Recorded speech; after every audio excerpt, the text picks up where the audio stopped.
Welcome to YouTooSpain Live. On today's show, we have the latest updates straight from the horse's mouth about the new Spain visa centres in the UK, and we'll also answer all of your questions about everything to do with applying for the non-lucrative visa. That's all the latest news. So joining me on the virtual settee by this virtual pool shortly will be our best mate Chris from Upsticks, who comes to us hot foot from the UK, where he's been meeting up with officials from the visa centres to get up to the minute news about the visa application process so that you can all navigate it smoothly. And that'll also help me and Chris understand what it's like for you when you go for your visa appointment so that we can help you all more. There will be plenty of very helpful information and answers all throughout the show, so stick around and enjoy the chat. If you're watching the video back afterwards, you can ask questions and chat too in the comments below. First of all then, gather round, give us a little wave, hit the like button and have your questions ready, or just relax and enjoy the chat. I know there's a lot of you who watch and you don't put comments in the chat, but feel free just to put one word in there, just say hello, just to let us know that you're there. And so, here's the theme tune. Welcome, get ready to dance. Here it goes.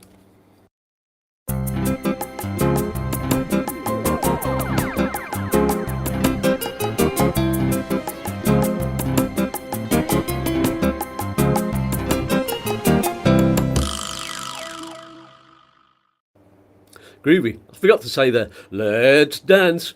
That's my normal thing. Anyway, that's just groovy anyway. Let's, just before we get to the chatting, don't forget to make a note of our website. It's all written down there all throughout the show. YouTooSpain.com. It's growing all the time, and you can find loads of resources, specialists and links that you need for your move to Spain and for living there, especially for those people who are watching the live videos and you've got to make notes all the time. It's all written there on the website. So there's also a free newsletter at the beginning of every month, so sign up for that soon. Doesn't cost you a penny to subscribe, nor does it cost you anything to click subscribe on this very channel on YouTube. It's down there below the screen. Subscribing just means you're telling YouTube that this is one of your favourite channels and you want to know when new videos are coming out. So it's a win-win-win with a cherry on top. It says it right there. So without further ado, let's meet our excellent guest for today. It's Chris from Upsticks. Hola, Chris. Good morning. Hola. Good morning. Have you got your fan on as well? I've noticed. Yeah. They're hissing in the background. Sorry, everybody. I hope you can cope with that. But it's over 30 degrees in this tiny little office that I've got, even though it looks like I'm outside enjoying the pool. But anyway, is it really hot down there, Chris? It's surprisingly hot, actually. Yeah, it's cooler of an evening. It was nice yesterday evening. I've noticed that. But yesterday when I left the office around 6 o'clock, the car a little bit false, isn't it? Because the car sat in the heat all day, isn't it? So the car was at 45. But then I went to an underground place, left it there for an hour in the shade, and still when I got out, it was at 38. So it's warm. Yeah, we're a little bit luckier. We're out of the humidity up here in the hills. Mountains. We're about 700 meters, I think, and so we get at least a nice little breeze that blows all of that away. But still, we're in the 30s in the shade, I think, normally. Yes, if you don't get, that's what we get in the Malaga. When you're closer to the coast, if you don't get a breeze, then it's just constant sweating all the time. The humidity is crazy. So let's have a few shout outs. Who have you got that's got their visas recently? We've actually done quite well now with the visas, considering it's August. We've got Mr. Roftis. I never know if I'm allowed to say like the full name or not for GDPR reasons. I don't think they'll mind. It might.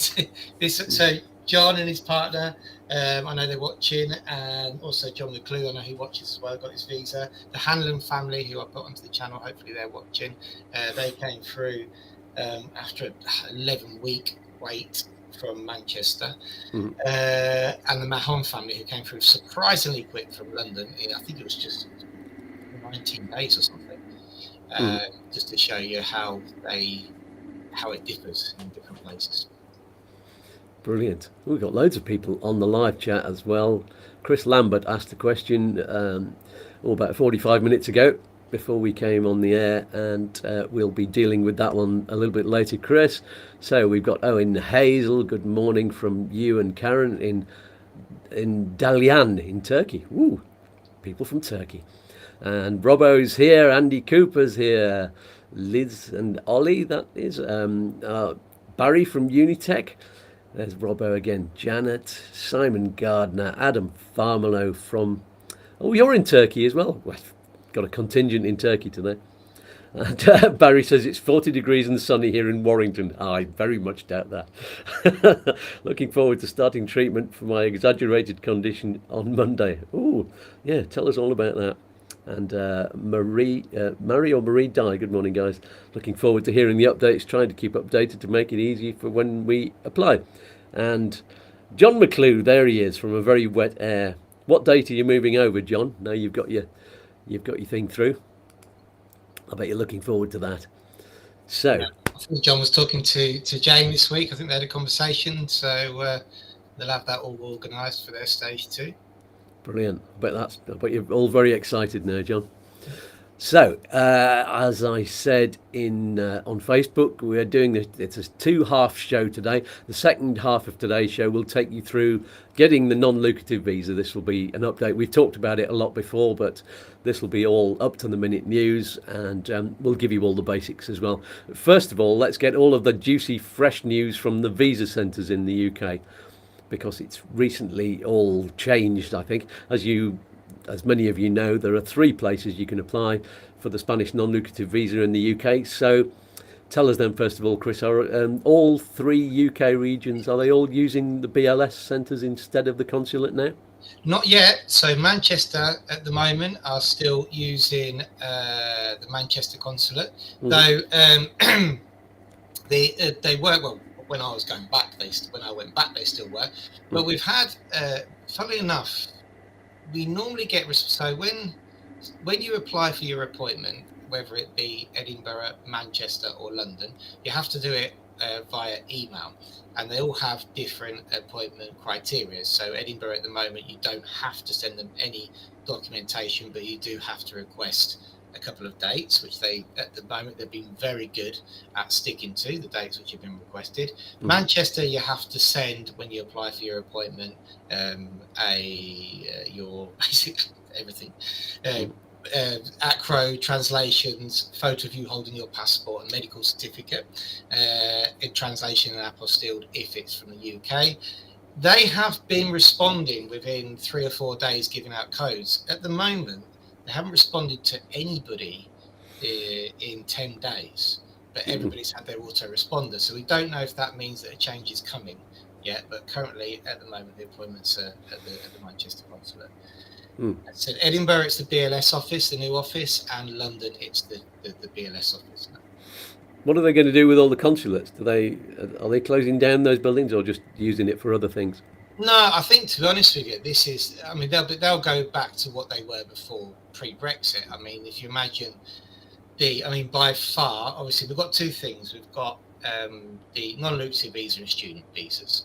Okay, now, evidently, before Brexit, the consulates were managing everything, that was going through them, which wasn't that much for third country nationals in the UK. But now, obviously, after Brexit, there's an absolute avalanche of everything. By far, we know the non-lucrative visa has replaced, typical residencies, people's biggest route to getting into Spain. So I think they'll just, they will stick to what they were doing before. I know that they're not taking the appointments, but there's still an awful lot of management to be done, on the system. So I went to the London consulate after my BLS appointment, and I have to be perfectly honest, it was a very unsuccessful visit. They just told me to bugger off. But that's what happens at times. You've got to go and knock on the door, haven't you? And they said there's nobody here to talk to you about visas. You need to go and do your appointment. I said, well, no. What I need to know is, and they went, nah, just do one. So, unfortunately, that is the way it is. But you've got to keep trying. And okay, then. So let's go through any updates there've been with each of them. Are there more appointments now because they've got bigger offices? Are they doing more appointments during the day? Yeah, so I mean, if we start with Edinburgh. So my first trip was to Edinburgh. So of course we'd previously we'd been to the consulates where people go. It's good for us to actually understand what people go through when they go to these appointments. And I hadn't been to the BLS in Edinburgh and BLS in London, hence the trip and an awfully long drive. But so in the BLS office, great office, it really is. First of all, there is parking in the surrounding areas. There's actually a Lidl very close where you can park as well. The connections are quite good for transport from the centre of from Edinburgh. We actually drove there, but you can get straight to Waverley Station and get a taxi. It's 10 minutes away. And then one of our clients and one of the viewers pointed out on one of my videos, there's actually a great tram system in Edinburgh as well, which I hadn't put on the content. So that's great info. When you get there, there's very easy to get in. The office is really, really nice. There's a little button that you press, you walk straight in. It's not like the consulates are quite scary because they normally have a quite a civil guy outside. Whereas these are administrative offices. It's strange because you have a concept of going to your appointment and imagining you're going to go behind a big brown desk and there's going to be a Spanish flag and somebody, typically looking official, asking you what the king's middle name is. But it's just not like that, it's not. It's an administrative office. It's, dare I say, a tick box exercise, and they're very extremely friendly as well. The appointments take around 15 minutes. So, that's it's a lot of progression, should we say, to how it used to be, where the consulates used to make you stand outside for an hour and it might be raining and they might be running late. So far in Edinburgh, all our clients have gone through on time or before their appointment time. Really good reports out of there. One of the things, unfortunately, of Edinburgh, the visas are taking a while to come through from there. It seems to be at the moment, we have like a demographic where we look at where the consulate is and where people are going. There seems to be quite a lot, and probably some of our viewers will be able to tell us, of people who are going from Edinburgh to Alicante that seem to be quite delayed, the visas. I don't know if that's because Alicante isn't issuing the approvals. So yeah, great news really. Edinburgh is working well. When you book your appointment for Edinburgh, there's an email that you have to send requesting a date, and at the moment they've always adhered since they opened this office to the dates that they've requested. Excellent. They use a Google, believe it or not, they use a Google Calendar platform. They basically just send you back a Google Calendar invite and you have to accept it. That's very handy. Yeah, it's really good. It's really good. So they don't use. So the Manchester, so that's Edinburgh basically. They're doing well. It's a lovely office. You might not want to eat around there. When I did my video on YouTube, I was like, there's loads of restaurants here. You could come and have something to eat. And then I started to walk down the restaurant, like Michelin star. There's one there. What was it called? I can't remember the name off the top of my head. It had a soup for 70 quid. Whoa. I might give that. Edinburgh is quite expensive anyway, but if you're in that region, then you better travel a bit if you want some cheaper food. Yeah. It's in the middle of town. It's average for a city, but what a beautiful city as well. Gorgeous. Yeah, I did the Fringe, Edinburgh Fringe, when I was doing comedy, and it's a fantastic place to be. And somewhere to learn Spanish. You couldn't believe it. So when I drove with my family to go to work. Like it was normally, we were on a trip. So and then I said afterwards, right, we'll drive. And driving was fine in Edinburgh. Parked underneath the castle, the multi-story. That was, if you're okay in a car, then it was great. It wasn't stupidly busy. Parking was reasonable, and there's an awful lot of Spanish in Edinburgh. Wow. Yeah, it's a huge Spanish community. We're walking around and I'm going, that's incredible, there's a lot of Spanish tourism as well, which was strange for me. You could evidently see people having a weekend out there, So. Sorry, just turning the fan off. It's making a grumbling noise. That's a lot better. I can hear better now. Yeah, actually, it's people going to Edinburgh now. The festival and the Fringe is on, so it might be a bit more difficult to get around in a car.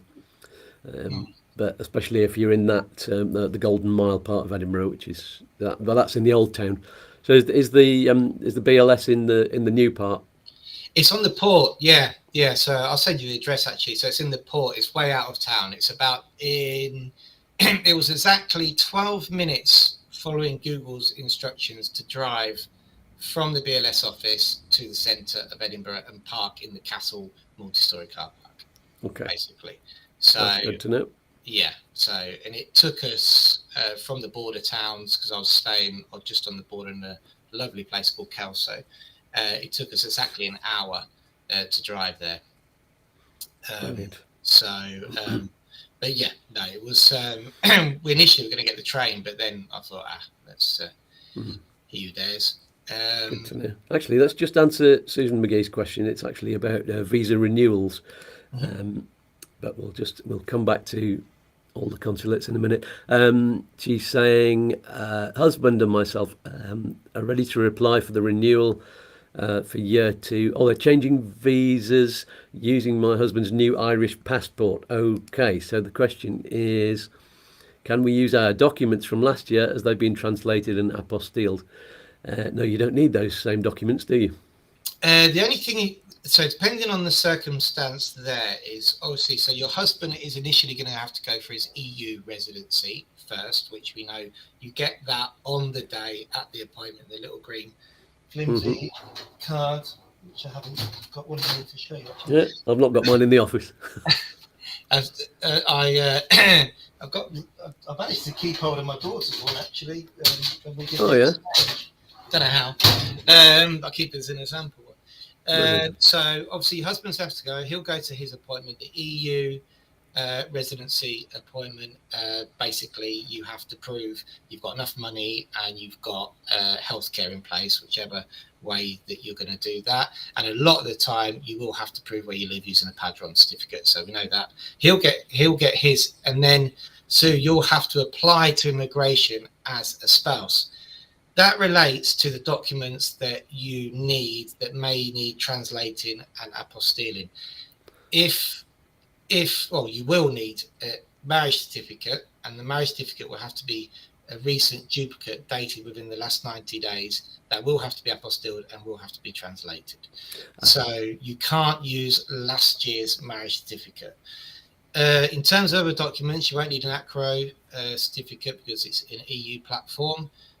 Unless you're going to Almeria, they decide to ask you for one, which is twice we've had that, and it's not even part of the requirements, but we've managed to get around it. And other documents you might need, translating apostilling. No, then the financials and everything, we just need updating and presenting along with all your medical. You won't need a medical certificate to prove you've got no exportable diseases, but you will need your health insurance in place. Unless evidently you're in an S1 and you've got your state healthcare. Yeah, cool. So it's just marriage certificate then? Yeah, marriage certificate. Yeah. And maybe is it children's birth certificates as well if you've got children? Is that?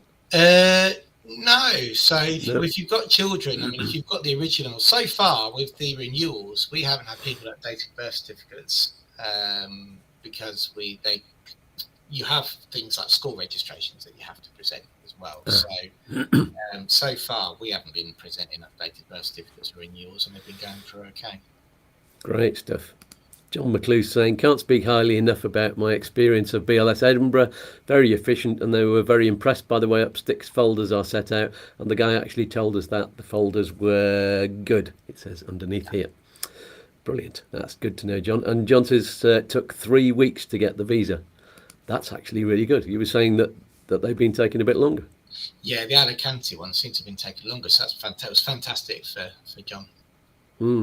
So it can depend on where you're moving to. Yes. Yeah. Not just the consulate or the BLS. Not just the consulate. They need to. So they do the initial due diligence there, and then they send documentation to Spain. There's a big misconception at the moment that it all goes to Madrid. It doesn't. It goes to the province where you're declaring that you're going to be living, and then they process it and they send it back. Okay, so it all sounds like it's very streamlined and efficient there up in Edinburgh. It's getting better. Look, compared to where we were like a year ago and 2 years ago with this whole process, I mean, it seems to be getting a lot better. The staff seem to be better briefed on what's actually needed. They're slightly more stricter because, you know, we used to, with Edinburgh, for example, used to get away with a certain proof of not actually working, but now it's P45 or nothing if you're coming out of a job. But yeah, we're going in the right direction. We really are. Okay. So is that enough about Edinburgh? Shall we move on to Manchester or London? Which one do you want to do first? I don't want to talk about Manchester.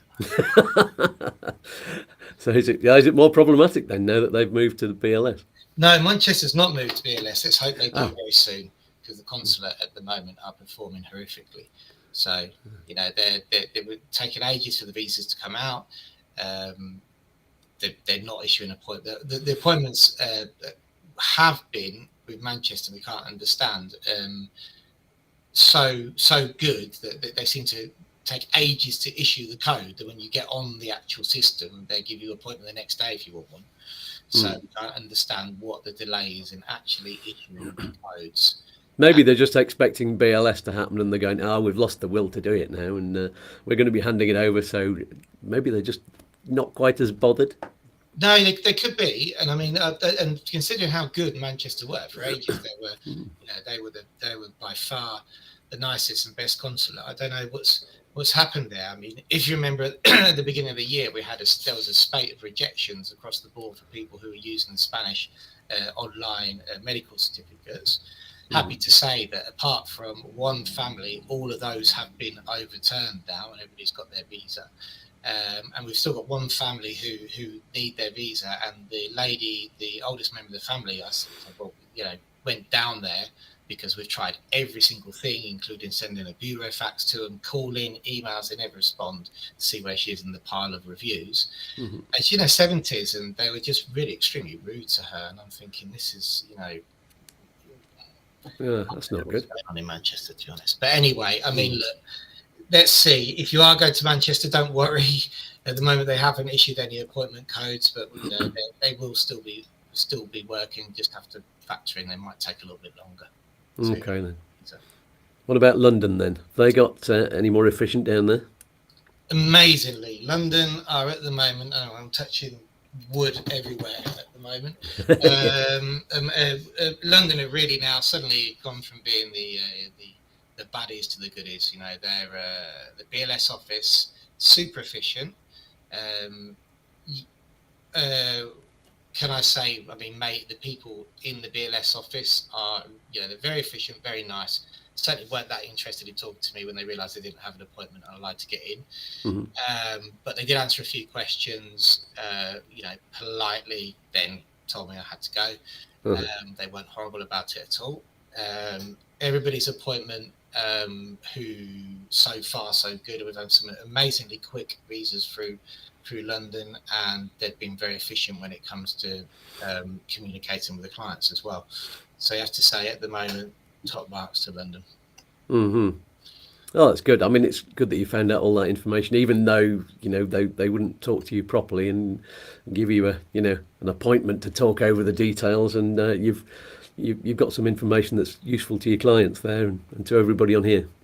Yeah, and I mean, there's things like they did answer the questions like, so we're saying, well, hang on a minute, it's absolutely impossible to get stamped bank account statements nowadays. Come on, guys, we're in 2023, and we know that's a requirement. And they're saying, well, no, actually, if you can get X, Y, Z.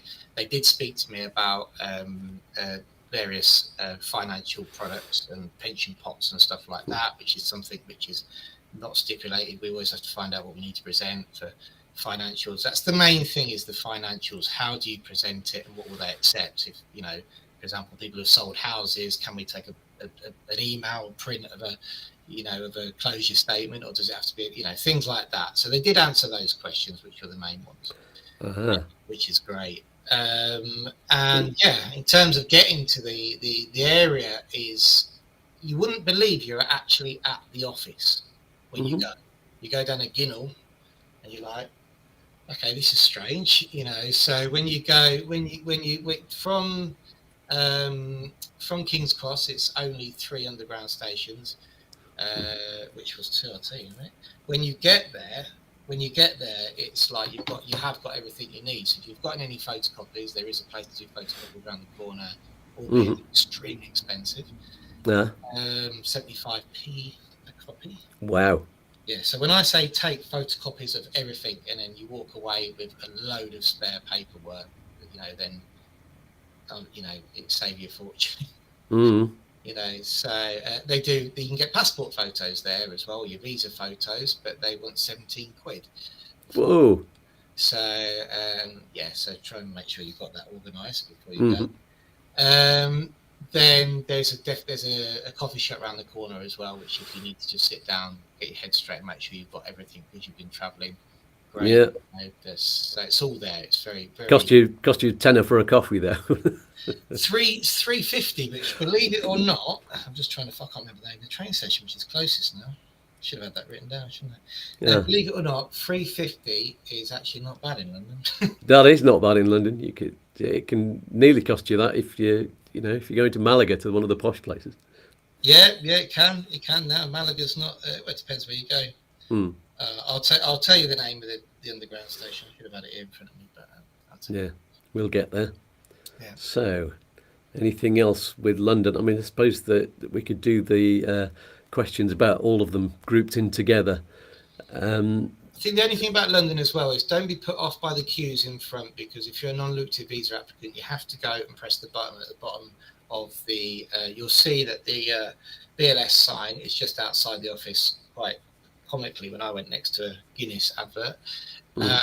And then when you go to the door on the left-hand side, right at the bottom of the button panel, you'll see that the BLS office is there. If there's a big queue outside, then go and press that button, make yourself identified. They might tell you to wait, but you don't have to stand at the back of that huge queue because there's people there for other things. That's good to know. How long does it take to get appointments at each of them at the moment? So, starting with Edinburgh, they normally respond to the email within 48 hours. That's great. Ask for appointments as close as a week in advance, and they have adhered to those appointments. So far, so good with Edinburgh. Evidently, give yourself as much time as possible, but they have been good. Manchester, as I said earlier on, normally they respond within 5 to 7 days to the appointment request. At the moment, maybe because we're in August, they haven't responded to any in 10 days. But when their appointments come through, you get a link to a calendar, and that calendar allows you to have a look at the appointment availability. And Manchester was just immense. There were just appointments everywhere. So I don't know why they're taking that long to issue the codes. And London's slightly different. So London, they're sending the codes quite quickly. So they come in within 48 hours. And London have just opened now the first 15 days of September. So you can still get appointments at the moment from, I checked yesterday, I think it's from the 6th onwards to the 14th. What happens is generally they will close out, and when you go on your code, the codes last for 4 months, by the way, it's important to say that. When you go on your code, it will say no appointments available, keep checking, and then suddenly they'll open them up again, the calendar will open up, and they generally do it in 2-week blocks. Actually, this is the question that Chris Lambert asked right before the show came on. Let's put it up now. Once you have your code, so let's just actually go back a little bit from there. What's the process to start with? You email something in and then you get a code. Is that how it all begins? Yeah, that's right. So you need to email basically. So let's talk about London first of all, shall we? So London, there's an email address and a set format that they want you to apply for the code. So you have to give them your name, address, passport number, date of birth, and send in a request for an appointment with a PDF of the translated and apostilled ACRO certificate. Okay, so with that, they then respond and they give you a booking code and password on the system Booked It. So Booked It is like we use Calendly, for example, for our call platform. Using that system, sorry, I've lost you there. Using that system, you can then click a link which takes you to a calendar, and if you see a date and a time that you like, you can use your password and your username to book that appointment. Great. Okay, so he's talking about Manchester there. What's the best time? Do appointments come up at certain times of day, or do you just keep on trying? You've just got to, when you're ready to go, send that email in. Mm-hmm. Yeah, so Manchester actually require a lot more in their email. They require the ACRO translated apostille, medical certificate translated apostille, unless it's a Spanish one, and a copy of you holding your passport to your face with your face to prove it's you. Mm-hmm. Now, what we've found helps is they ask for all of that, and then they have a limit on the amount of the size of the documents that they're receiving in their inbox. So you'll need to, we find it's best that if you can put all those documents into one PDF and then reduce it to less than 2 megabytes. That's the best way to send your application in. Mm-hmm. There's free websites. There's one called I Love PDF, which does it really well. You can do that. If you get an automated response, then it means they've received it. If you don't, there's a good chance that they actually haven't received it, or their inbox is full. We've had that as well. Okay. So try until you get your automated response. With Manchester, once you've got your automated response, don't send another email for at least for 7 days, because they actually tell you not to on the automated response. Mm-hmm. And what about, actually Chris was asking about getting your appointment slot after you've done that, the next stage of the process. Yes. How easy is it to get the appointments? Do the appointment slots come up at any particular time of day? Very, very regular. So you can go use your code, and literally Manchester is the problem we've had with Manchester was that people were getting their codes, and then there was only appointments open for the following week, and they needed to go the following week. So the problem with Manchester is actually getting the code from them, but the appointment availability so far has been great. Great, that's good for that one. Yeah. So did we get through all three of the consulates there about that? I think so. I think. Have there been any problems because of the changes, because of the move to BLS? No, not really. If anything, it's an improvement. If anything, it's an improvement so far. I mean, the across the BLS offices, we would get, reports that let's just say stressed consulate staff, which is, it's quite normal, because when I went once to London, I think it was last year, there was a guy out there kicking and screaming literally at them, and then you've got somebody there trying to do a Non Lucrative Visa application. Evidently, that's not the best situation. So we used to get a lot of reports of that. That doesn't happen now at the BLS offices. Every report we've had back was people were really nice, efficient, and took our documents and took our money. Excellent. Are the appointment lengths, the length of each slot, is that the same now? Did you say 15 minutes for everybody?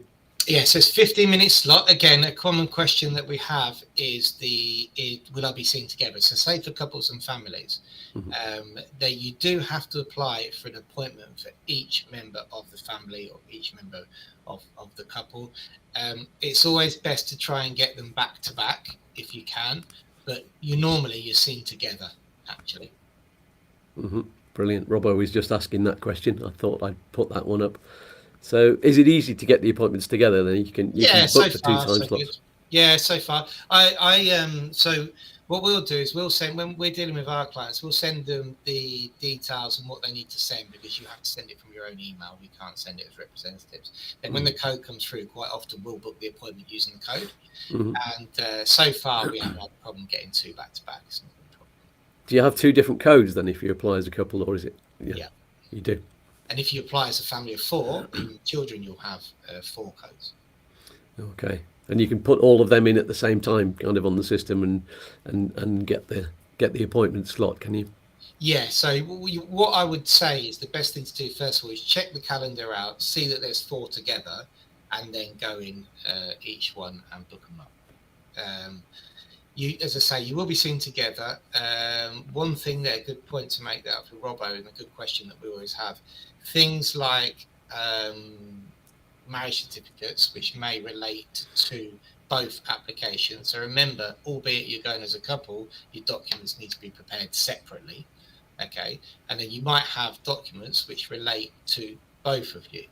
In those instances, what we always say is that choose one person in the couple to keep hold of all the originals. Okay, that person will need to have the original, for example, the marriage certificate, and a photocopy of it, and in the opposing file, just a photocopy of that original. Yeah, so you don't need to get 2 duplicate marriage certificates.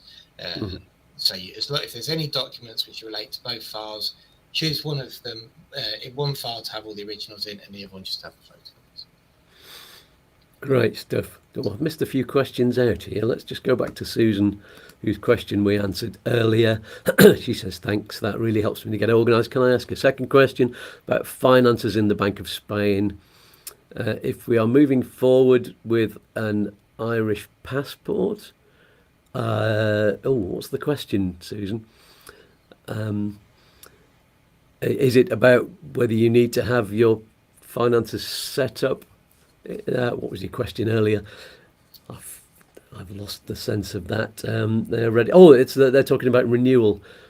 If moving forward with an Irish passport, what finances do you need? It's different, isn't it? On the EU platform, you don't need the full 5 times EPREM and double the amount in the second year, do you? How much do you need? No, that's right. And I mean, look, you're looking at if we move towards finances in the bank in Spain. You're asking about actually in the bank. Yeah, so 2 things. So generally, on an EU and EU family members, as we always say, it depends where you go in. Each region is slightly different. Depends. But generally, you need 100% EPREM for the main applicant and 50% of that for any beneficiary. Okay, per year.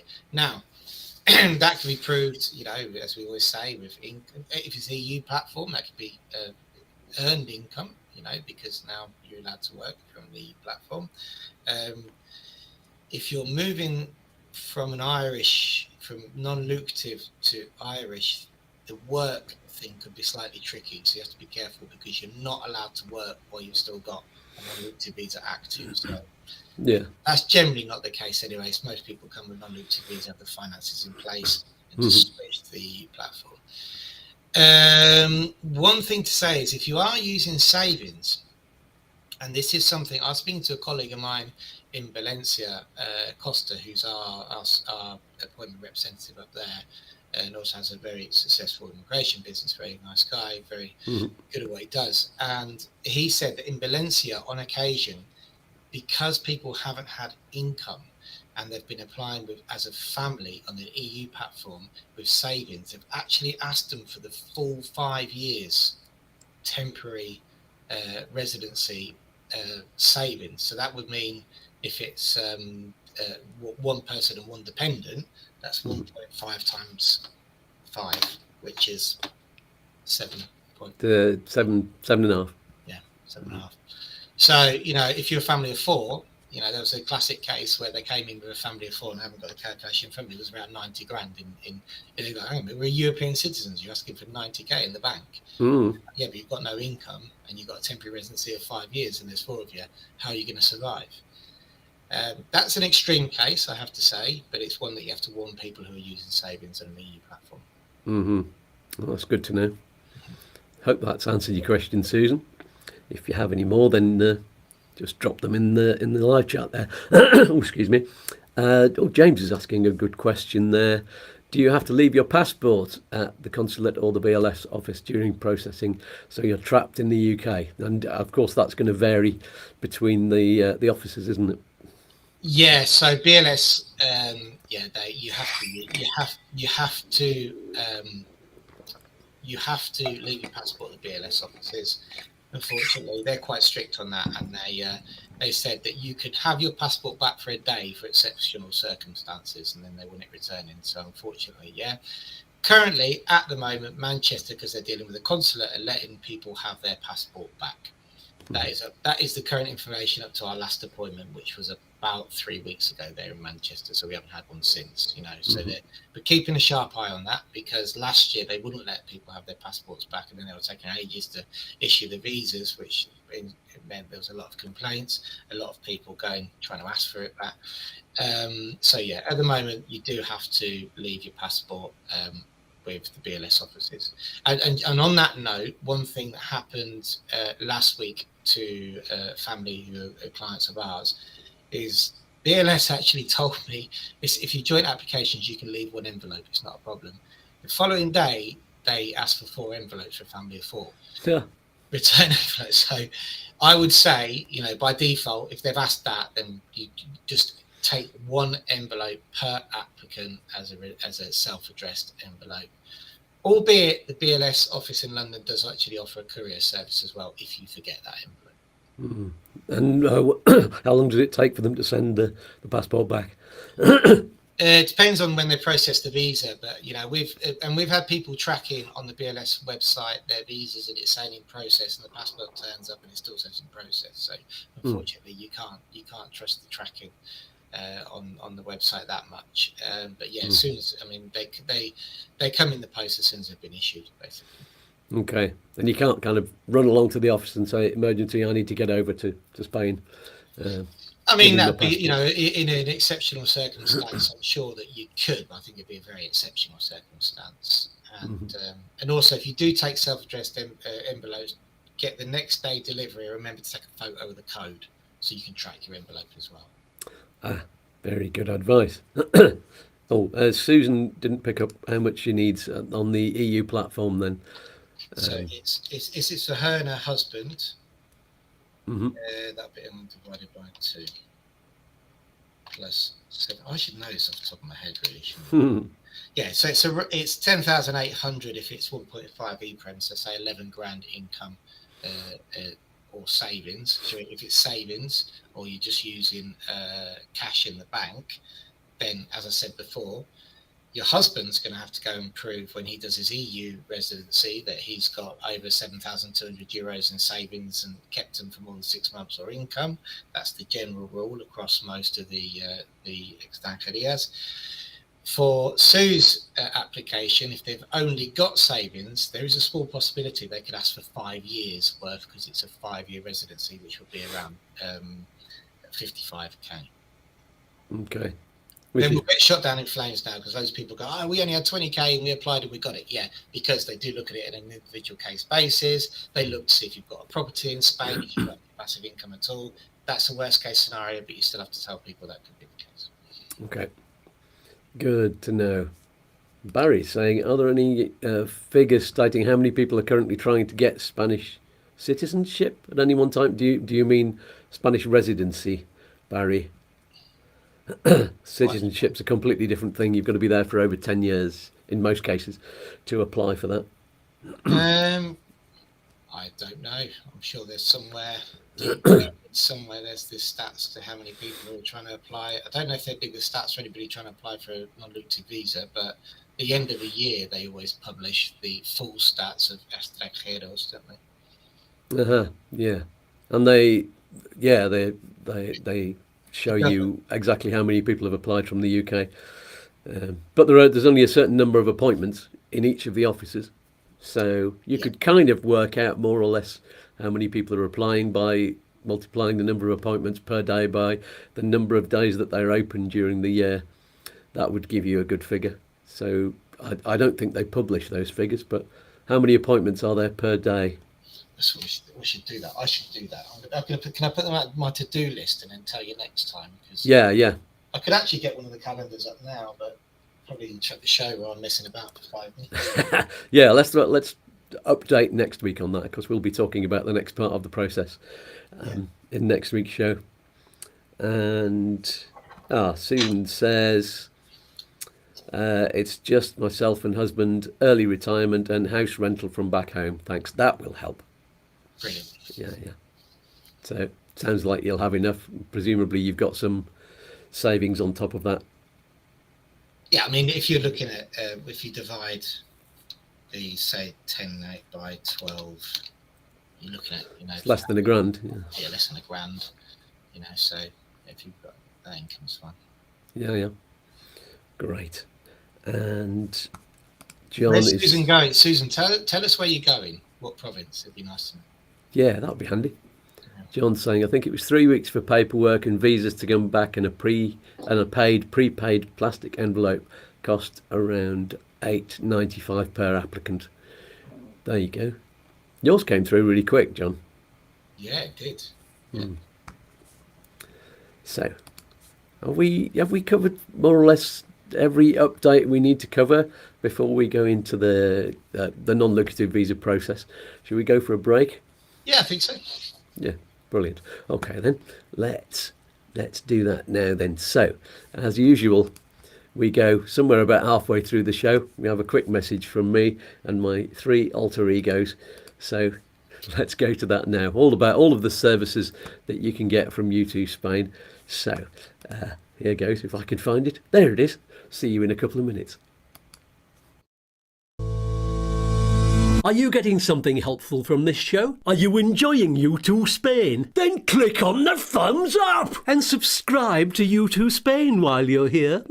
And click on the bell for notifications. It's all free, but it's worth loads of money. I need coffee to keep my picker up. You can donate coffee to us all. There's a link in the video description below, or use the QR code. It'll be in the top left-hand corner of the screen after this message, sweetie. But that's not all. You can support YouTooSpain with a regular monthly amount. It's only a few quid. Oh, he's worth a lot more than that. There's a link below to Patreon, where you can find out what extra groovy things you get by helping out. Oh, I'm all a quiver. One more thing. Get on with it. There's an important guest twiddling their thumbs. All right, calm down. The lovely video watcher needs this. Go on then. There are lots of other links to vital things below. Like what? Well, do you need private healthcare insurance? Yes. Do you need a visa or residency? Do you need to exchange currency? What about finding a property? Or getting tax and pensions advice? Or getting a Spanish mortgage? Or getting documents translated and apostilled? Or getting a medical certificate? Or finding a lovely little app for learning Spanish? Do you need the best mobile phone provider? Or a digital business card so you never need paper ones again? Or do you just want one of YouTooSpain's t-shirts with a slogan on it? You can even get discounts on dental treatments and get a lovely little smile like Scats. All of those links are there, down below. If you can't find them, ask me in the comments. Is that everything, darling? I need to get my nails done. Probably not, but let's get back to the show, shall we? Back to Scats in the studio. I wanted to say that. Oh, stop being beastly, you two. YouTooSpain. Over to you, Scats.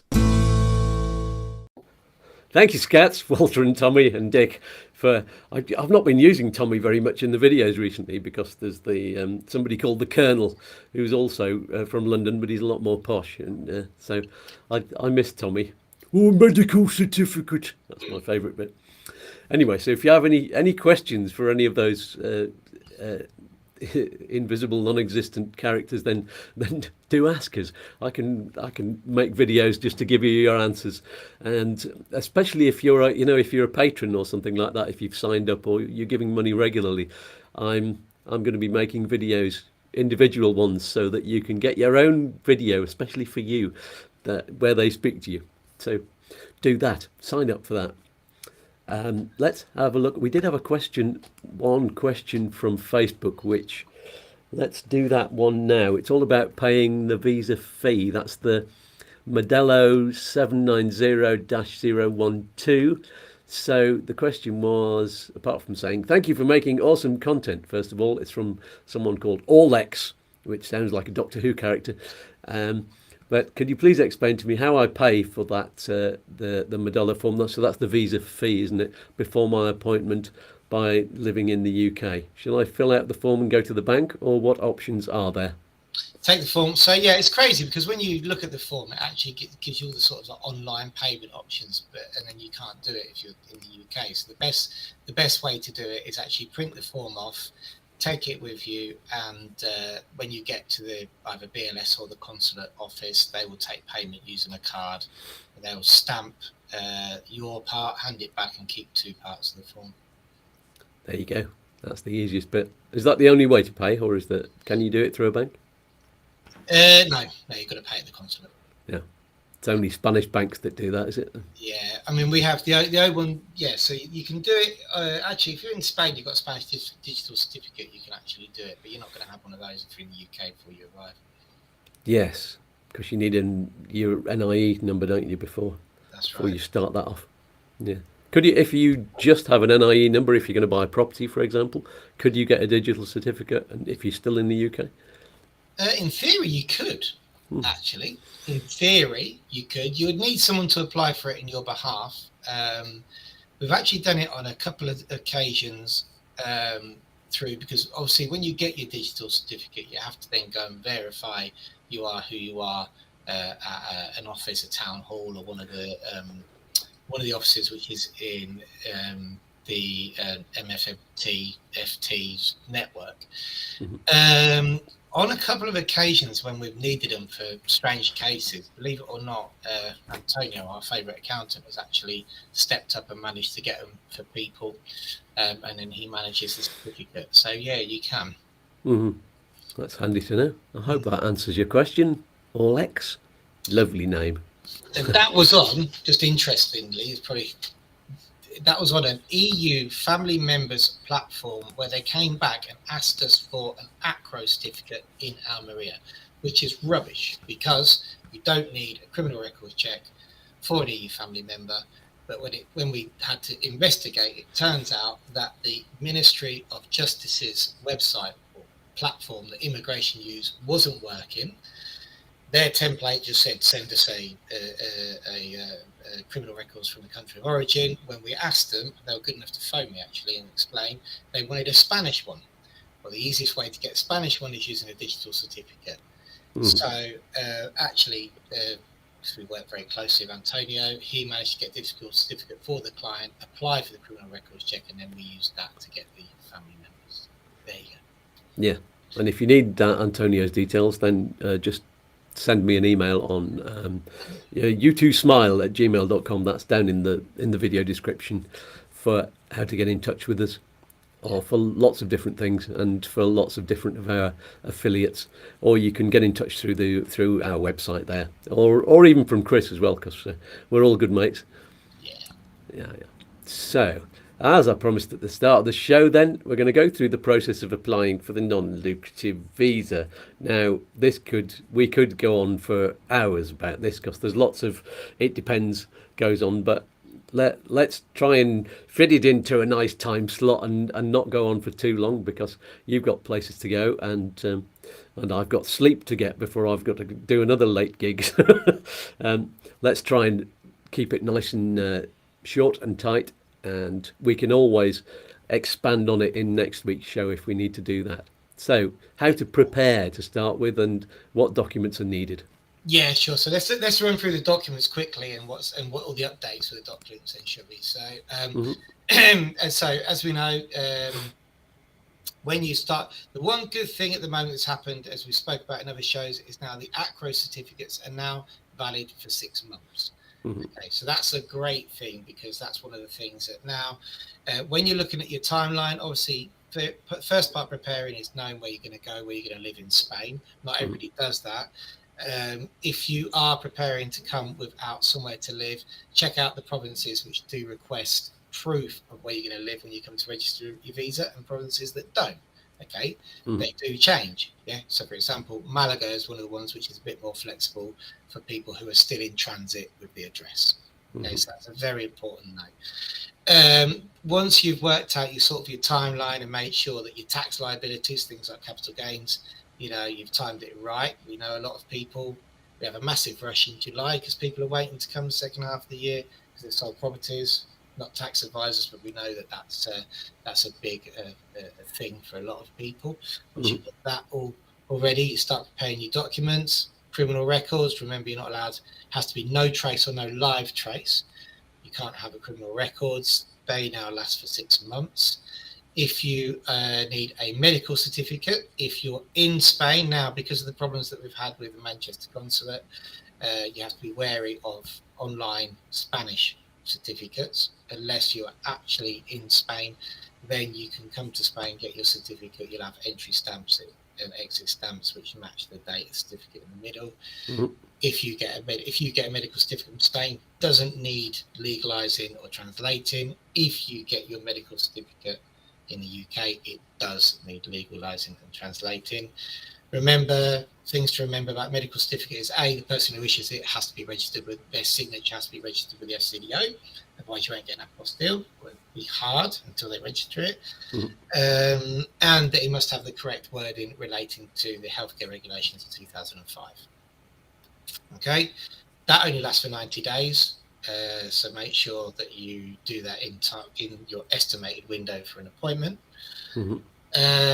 What else have we got? Then we've got dependents. Evidently, if you're a dependent, then birth and marriage certificates need to be apostille, translated, and marriage certificates has to be recently dated within 90 days.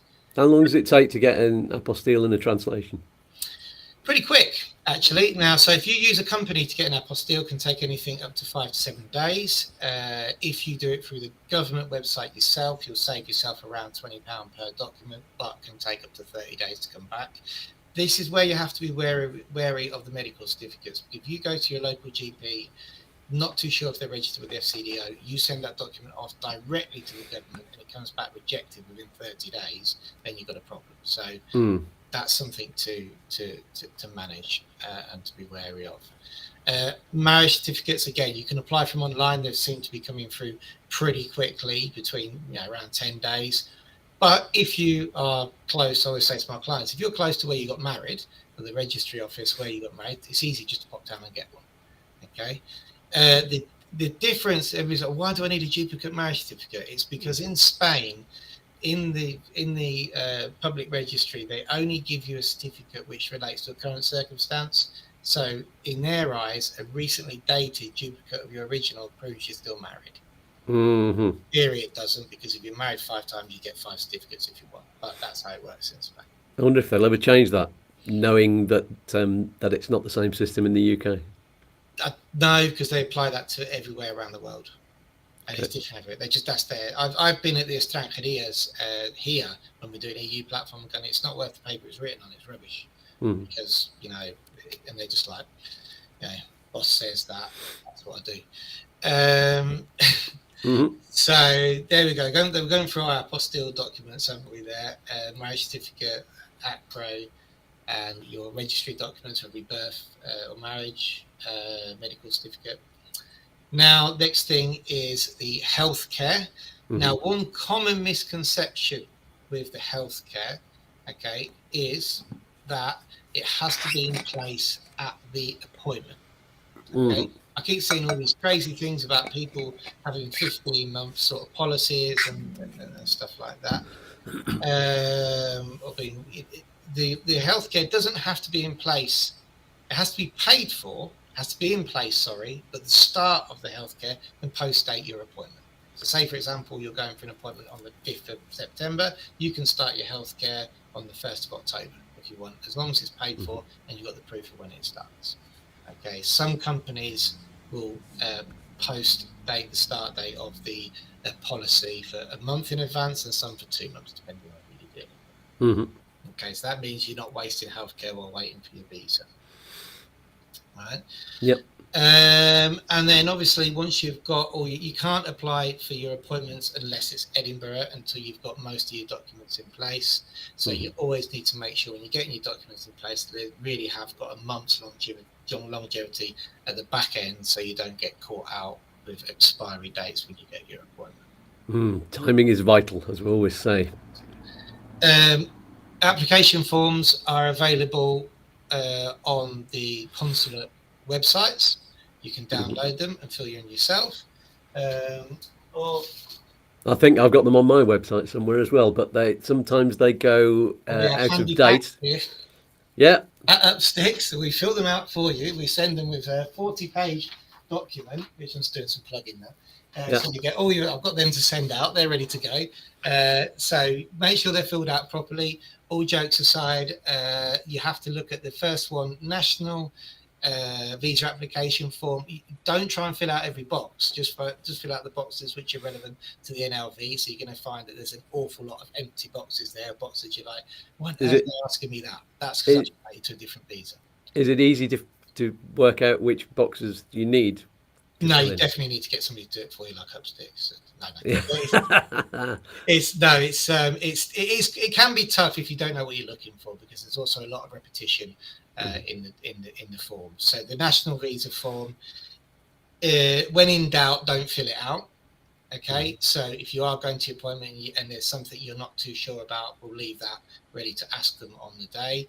Maybe even have a spare blank copy with you in case they can't provide you one and you've made a mistake. With the national visa application form, we always tell people, look, make sure you take a spare photo as well, because I've had it on occasions where someone's put a paper clip over the photo, pulled it off, scratched the photo's not valid. You're at the consulate, you've only got one photo. No, keep a couple of spares on your person. The first form is the national visa application form. Is that the EX01? Is that the... No, that's the let me show you. I'm not doing some shameless ad promo, but let me show you anyway. So we've got the solicited is that one. That's your national visa form. Not too sure because it's got people's personal details on it, so I can't. Yeah, don't hold that too close. Let me show you. Then we've got this is the EX01 there. Yeah. Okay. Now the EX01 is a 2-page document. You sign on the second page, and you need to take 2 copies of the EX01 with you.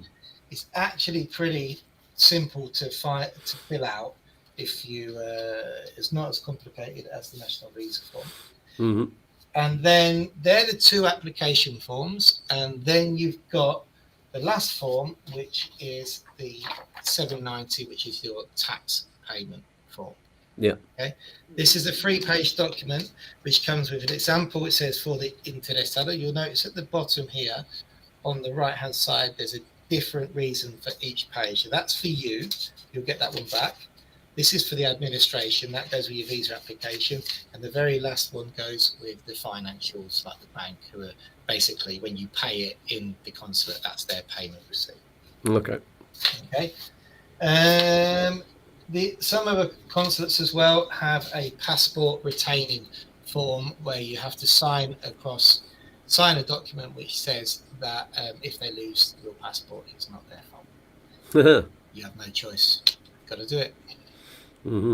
So it's those 3 forms with that possibility of that 4th form. Yeah. And that's for PLS and for London. Okay. So that's all the documents, isn't it? Unless there's some, it depends. Oh, it's the financials. For the financials. So you've covered all the bases there. The financials, again, we could be here all day, so we're not going to go. We'll do a whole show on the financials, but make sure that all the financials that you take are recently dated and updated as possible to your employer. There's a question coming there from Kenneth Hobbs. Looking forward to our appointment on the 6th of September in London. You mentioned 6 months of bank statements. Do they need to be stamped by our bank?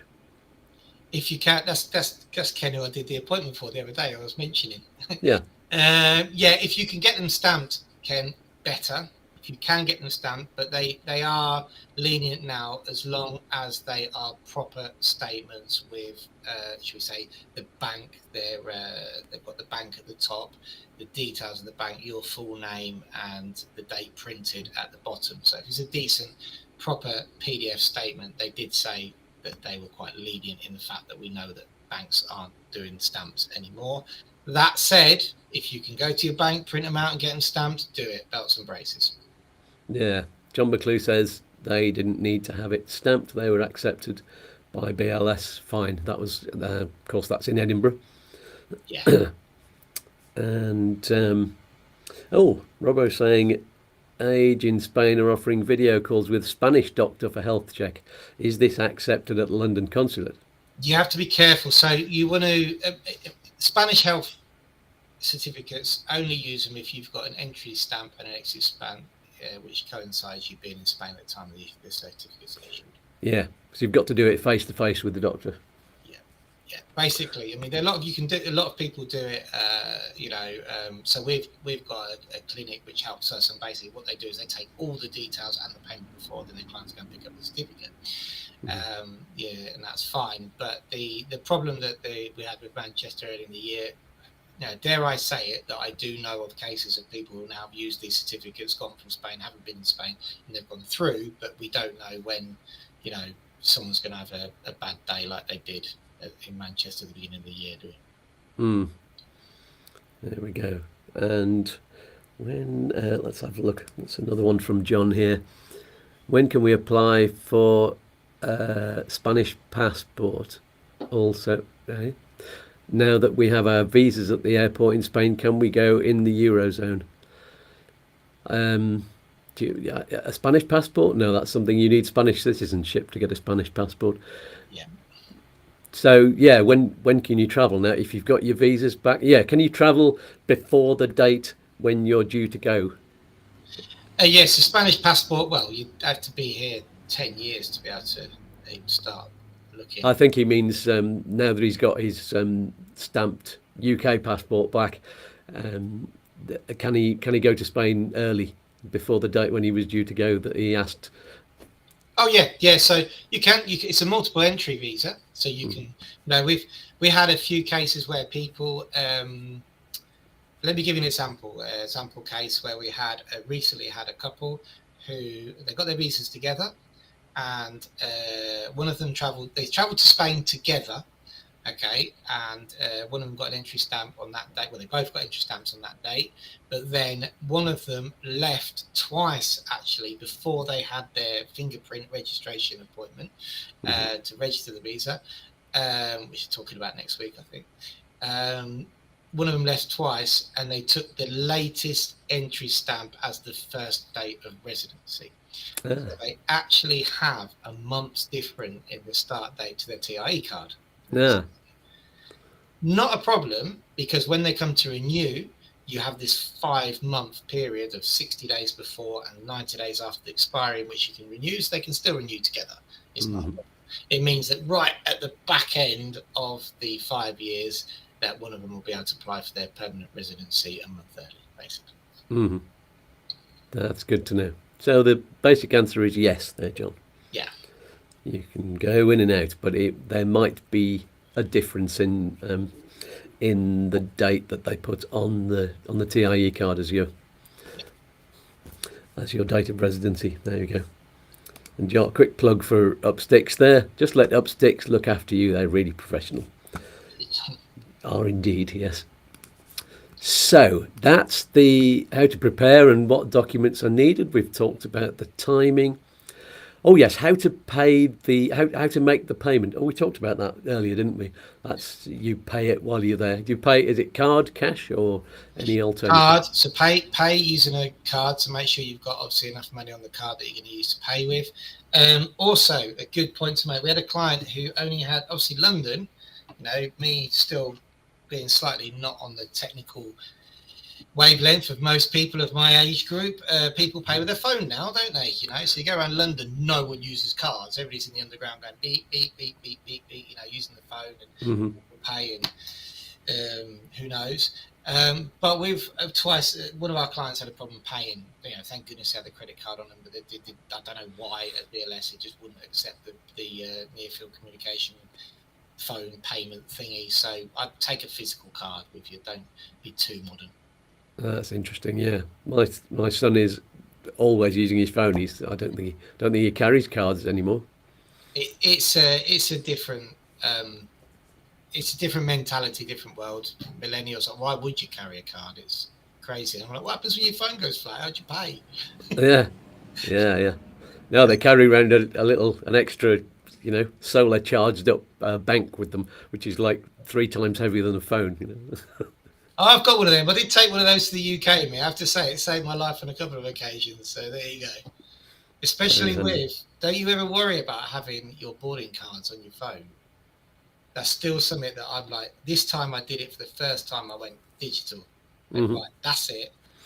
I normally print them off, have them because I'm paranoid. Have them with and I've had them on my phone as well. And this time I went, this is ridiculous. But spend the whole time checking your battery before you go through. Yeah. I still print things off, definitely. I have a folder, nice big folder, and it's, if I'm going on holiday, I have all of the hire car documents and everything on there, and tons of extra things, extra insurance for the excess on the hire car. You have a big wad of documents, and you only need probably one of them, the boarding pass or something. Again, that worried me when I got the hire car, because there's a whole video on that I want to do, because I turned up and the guy picked up the hire car, and the guy's like, I walked away with no paperwork. Wow. At all. It was all done online. It all got sent to my phone. Can't say the company, but a very reputable company, because I chose them. Traveling with kids, you don't want to go to bandycar.com, do you? So, and it was so weird coming out. He came out with no clipboard. It was on the iPad.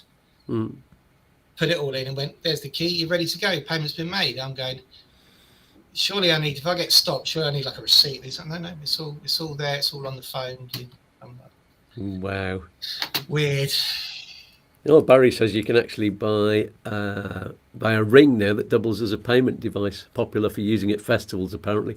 Yeah, when we went to the big Andalusia festival, and they were it's like a wristband with a little tag on, and you just go beep and you pay for stuff. But I found that really difficult, because I didn't know how much I'd spent. I didn't even know how much a pint of beer was at that festival, but I just kept running out and then going click click click on my phone and charging it up again and going to pay for more.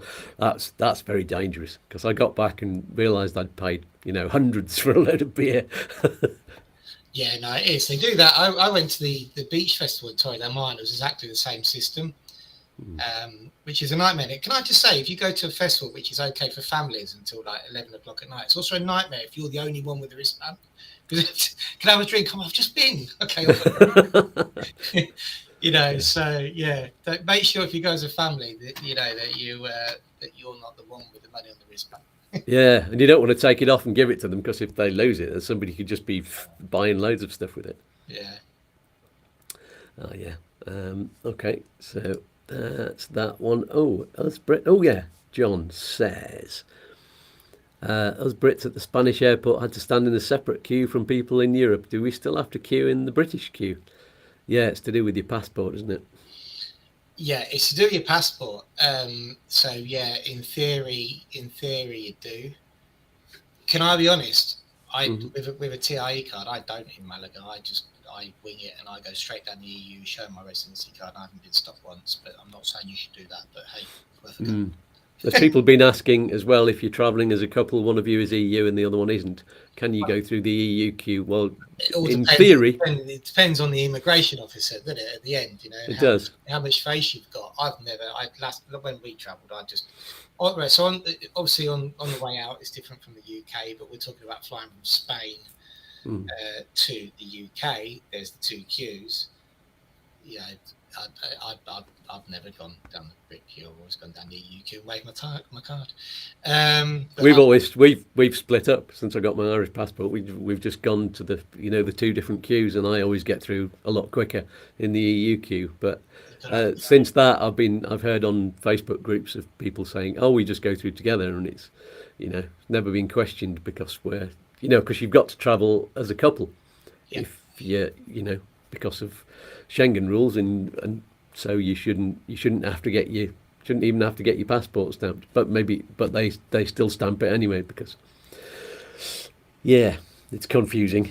Have a go. Let us know. No, don't. Terrible. I'm telling people bad things. Have a go. You'd end up being sent to the back of the British queue, wouldn't you? Yeah. One thing to mention on that, though, seriously, if you are on a non-lucrative visa and you are travelling back to the UK, passport stamps. People are, do I get stamps? Don't I get stamps? Okay. Now this is a bit off piece, but it's very important, because it's come up again this week with a client. You need to get. We believe you don't, right? So if you've got a TIE card, you won't get a stamp in your passport a lot of the times when you go through. But it makes it a lot easier when you come to renewal to prove your travel if you've had a stamp both out and back in. Okay. All right. So If you don't get a stamp out, because we had a client that they refused to stamp them out the other day, but then they forced them to have a stamp on the way in, make sure you keep all your travel documents. Mm-hmm. All right? Because when we make the application, immigration come back to us and they say the stamps don't add up in the passport. Mm-hmm. We've got around that with everything from Ryanair, from ferry tickets, the lot. Okay, so personally, it's better even if you are on a non-lucrative visa to get stamped out and in. Okay, because the stamps when you make the application for renewal have to add up, or you've asked for approval. Mm-hmm. Does that happen when you're doing your 5 year, when you're doing your permanent residency? Do you have to prove all of those travel things then? Yeah, well, because they would have checked that anyway during the renewal processes, wouldn't they? So it'd all be logged anyway. And let's see if ETIAS comes in and whatever. But definitely, when you're doing your renewals, they do check the amount of time that you've spent in Spain, and that will be checked at your 5-year permanent. Mm-hmm. Oh, just found a question further up from Mark Bowen. Sorry about this, Mark. The question was, I hope you're still with us, would the NLV process be different for a retired dual citizen it's got UK and US citizenship to relocate to Spain? Presumably you're coming over from the US. Also visiting Spain soon for 8 weeks. Anything I should do while there to assist with the NLV process? So no, it's no different because UK, US passports are both third country nationals. So there's depending on there'd be no difference in that respect. It's just the different consulate that you go to depends on where you're living in the US, I suppose. Is there any difference in the process? It's not much different, is it? Yeah. So from the US, again, you have to if you haven't lived in the consular district where you're applying for more than 5 years, just bear in mind that you have to have a criminal record check from wherever else you live during that 5-year period. Mm-hmm. So that's different. The US, they have slight nuances in terms of some of them actually request sort of a letter stating why you want to actually get the visa. But the documents are essentially the same, or the equivalent in the US. As for the question, so you've got an FBI check, still need to be apostilled. Needs to be a national FBI check, apostilled. Your financials, this financial requirement is still the same. The requirement for the medical certificate. Now, Mark, if you are at the point where you're nearly ready to go to your appointment and you're coming to Spain for 8 weeks, you can actually get your medical certificate here in Spain. That lasts for 90 days. If you plan on having your appointment within 90 days from arriving in the US, then that's one thing you could do here. But then if you're not, then obviously it'll be expired by the time you get to your appointment. And the FBI check, I've heard, can take a lot longer than the ACRO check that you do in the UK. Yeah, but ACRO are doing a very good job of trying to keep up with taking as long as the Americans at the moment. Yeah, good for them. Keep working at that, ACRO. As again, people who are applying for ACROs who are here watching, who are applying, and they've sent their ACROs off. They've had no notification from ACRO that it's been received. Don't panic, because at the moment, I don't know if it's summer or whatever, we're having clients sending them off. They're not getting any sort of formal notification it's been received, and they're turning up in the post 3 or 4 weeks later. And people who have applied together having up to a 10-day difference in these certificates turning up. So unfortunately, ACRO at the moment is slightly saturated, I think, and not as good as what they used to be in terms of issuing the certificates. Barry's saying, get behind Tommy in the British crew. Don't forget your Union Jack. Yeah, wave that through. Yeah, anybody in Europe will accept just the Union Jack being waved at them. I'm sure that'll please the customs people.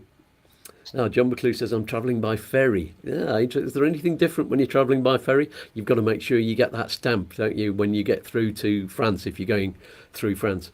Or Spain. So if you're going through, you just need your entry. You need your entry stamp into the Schengen. So now, if you've got your entry stamp into Spain, then that's fine for your TDH appointment. TDH being Tom of the Way, being the fingerprint appointment. Mm-hmm. And if you're coming through France, then we generally tell people to keep as much proof of entering Spain as possible, because in theory, you need to have what they call a declaración de entrada, declaring that you've entered Spain. But we normally do that together with the fingerprint appointment. Okay. So, So but you could, but if you once you're in Spain, could you go to a local police station there and get a stamp there? you can get, if you can go to one of the extranjerias and actually do this entrance declaration. You take in a form with you, prove how you've come in through ferry and any other proof that you've got of buying petrol. So the main point is to keep all the proof of your journeys, everything. Yeah. Hmm. One very important thing is you can actually ask for, if you're buying petrol, an official factura being invoice, and ask him to put it in your name. When they ask you for your fiscal details, evidently your NIE is on your visa, so you just give them that.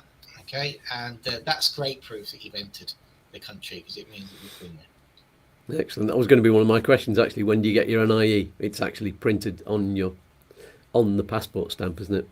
Yeah, so on your visa sticker, again, when we send out our application forms, part of the 40-page document we send out is what's your visa all about, and we have a nice diagram with arrows on it. So this is the start and end date of the visa, and your NIE, if you haven't previously got one, is issued on there. Again, another point to make is, if you previously had an NIE and used that on your application forms, when you get your visa, make sure it's the same NIE number. On a couple of occasions, we've had it where they've issued a new NIE number, and this is wrong.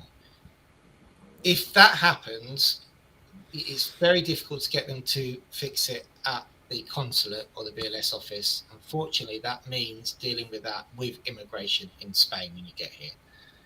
We've done it on numerous occasions now with mistakes on visas. As soon as the visa's issued, they're not really that bothered.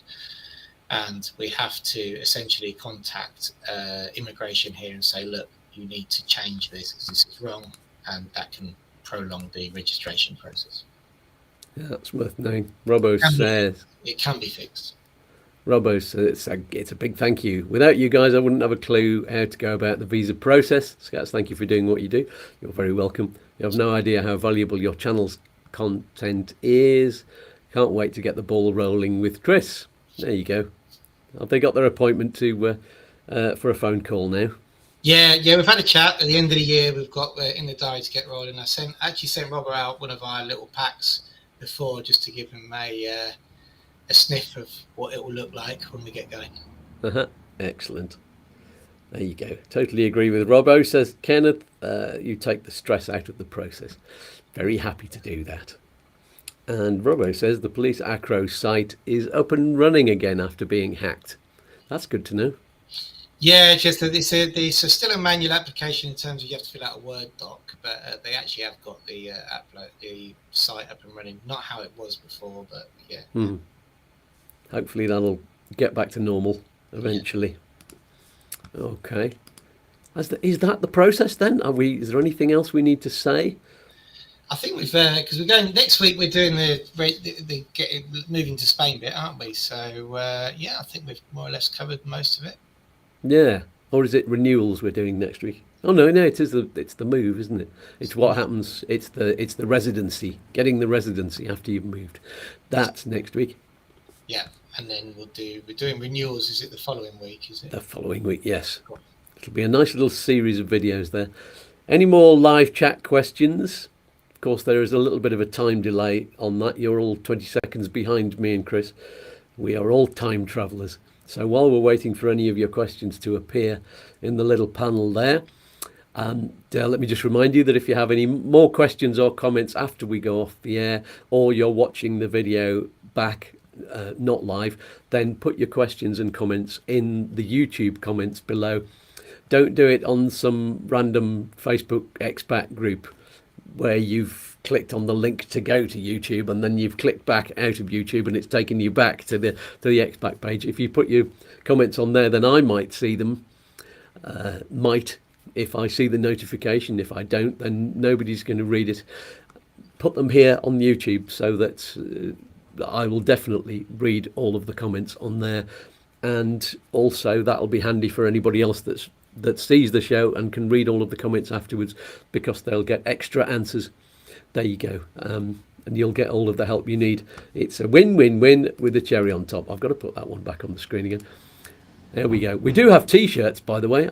I've not mentioned this for quite a few weeks. We've got T-shirts with "It's a win-win-win." Of course, we've got the "It Depends" ones, and this is one of the special ones with the stuff on the sleeves, and it's got YouTooSpain on the back as well. We've got "Let's Dance." We've got "Peace and Love." We've got "Peas and Fluff" as well, which is on. Let's see, is that the Peas and Fluff one? Yeah, there we go. That's what they look like, multicoloured. And you get multicoloured, different colours and different size prints on there. Loads of things. You can even get mugs. There we go. There's the orange "Let's Dance." Let's dance. Let's dance. I've lost my teeth. There we go. So, any more questions? Let's see if anything's come in. Barry says, thanks again, guys. I'm off to the office now to catch up on paperwork. Everyone have a great day. Thanks very much, Barry. So, no more questions. So, Janet says, thank you, guys. Fit and every very informative show. Already in touch with Chris, just waiting for my house sale to complete. Thanks, Janet. And don't forget to sign up with Smart Currency Exchange. I keep saying that. They've sponsored the show before, and if you do it through us, that'll be helping YouTooSpain as well. So if you want the link, that's down below. And well, that's about all for this week. As we've been saying already, next Saturday show, Chris is here again. He's here for 3 weeks, and we'll be covering the next step of the moving to Spain administrative process, which is the bit that happens after you arrive in Spain with your non-lucrative visa sticker and your stamped passport. And that's the process of getting residency, because the visa isn't the only thing that you need. That's just the thing that gets you across to Spain in the first place. So you can ask questions in advance on the YouTooSpain Facebook community or the Facebook page, or you can subscribe to this YouTube channel and ask questions there. Or you can get in touch with upsticks.es and you can make an appointment there and get to speak to Chris personally. So, big thanks, Chris, for being amazing and helpful as usual. Everybody give Chris a huge virtual hug and a kiss for being fantastic. Thanks for having me. And thank you to everybody again on the live chat. I won't mention all of the names again because that could go on for hours. And thank you to you for watching the video back afterwards and leaving comments in advance, and for hitting the like button, and also for using the Buy Me a Coffee what do you call it, QR code.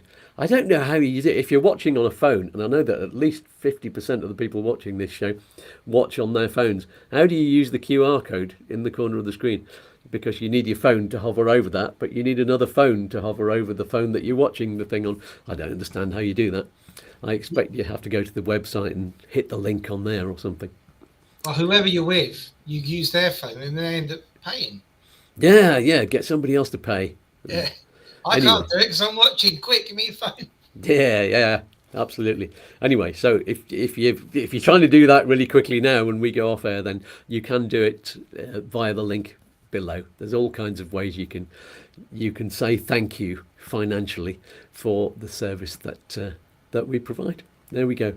So thank you, everybody. I will see you on the video that I bring out every Wednesday evening at about 5 o'clock Spanish time, and then we'll see you again live next Saturday morning at our regular time of 9 o'clock if you're in the UK or Ireland, or indeed the Canary Islands, or 10 o'clock if you're in Spain or Central Europe, or 4 o'clock in the morning if you're in New York. And if you're anywhere else in the world, then you're just going to have to find out for yourself. So that's all for this week. Somebody pass around the Visa cookies in peace and love to everybody, and let's get ready to boogie with our theme tune. And here's a final message from all the guys. I will see you next week. Bye from all of us here. Bye, lads. Bye. Goodbye. Toodaloo. Peace and love. Peas and fluff. Oi, oi. Don't do anything I wouldn't do. One more cosmic dance? All right, then. Look, Mum, I'm dancing. Oh, I'm all a quiver. Let's dance.